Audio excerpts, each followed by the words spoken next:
listen to Jasmine Crockett or an AOC and the way they talk about them, even in Elizabeth Warren to a lesser degree or what have you, the Republicans are having a field day. They like, put them up on screen. Stephen A., tell us something we don't know, because all they're doing is spewing hate. Show them. They plaster them all over the place. Michael, I both of you, masters of political communication, he's got a point. Well, I hate to praise a Knicks fan, but I'm going to go ahead and do it and say Stephen A. is correct. I think what he's also pointed out that's really smart is that so much of the Democratic establishment is scared of these people. Yeah, but why are they scared of these people? Why do they want Jasmine Crockett and AOC to stop talking?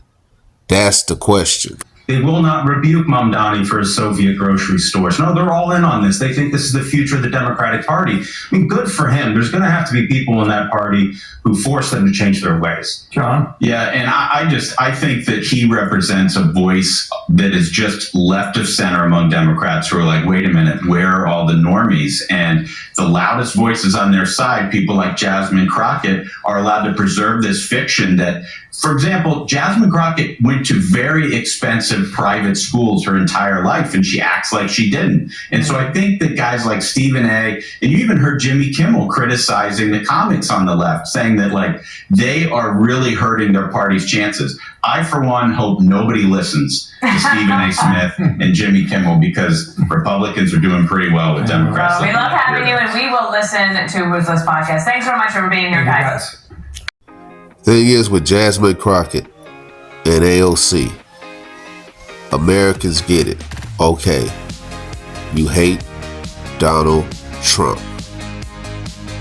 Okay, let's move on now. We get that. And then when you get Stephen A. Smith in there saying, okay, the Democratic Party needs a new face, he's just going to go whatever is good at the time and go against whatever's bad. That's what Stephen A. Smith does. But whenever you get the Democrats and all they're saying is, we hate Trump and he's a racist and he's about Donald Trump. Okay, you got to understand, Donald Trump won the electoral vote and the popular vote. And what the Americans are thinking when they hear this rhetoric is that, oh, we voted for Donald Trump, so they must feel the same way about us. Americans are tired of the negative rhetoric. Okay, you don't like Donald Trump, we get it. You don't like his policies, but what are you going to do to change it? They have yet to come up with anything other than they hate Donald Trump, such as no tax on tips. I don't hate that. I hate that. No tax on overtime. I hate that. Securing the border. I hate that. Why do you hate it? Because it's Donald Trump that's the president? That's not going to fly. And they're going to pay the price again in the midterm elections. You can't win the elections going on, you don't like Donald Trump. We've seen this already. We've seen this playbook already. That's why they want Jasmine Crockett and AOC to be the mouthpieces for the Democratic Party.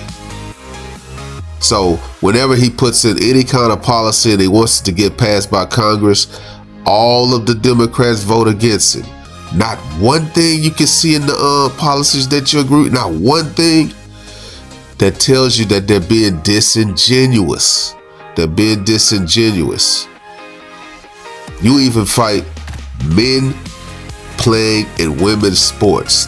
That's 100%. Everyone should agree on that. You don't want men competing in women's sports, but yet they don't want to say that because Donald Trump is saying it.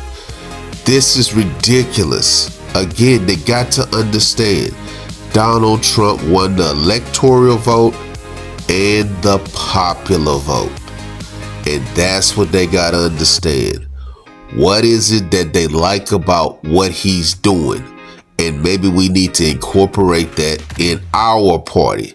Not, okay, let's spew hate and disdain and dislike for Donald Trump. They're going to pay the price again. in the midterm elections if they keep doing this and they keep putting people like Jasmine Crockett at the front of the ticket. All right, tell me what you guys think. I'm out. Like, comment, subscribe. Follow God, not culture.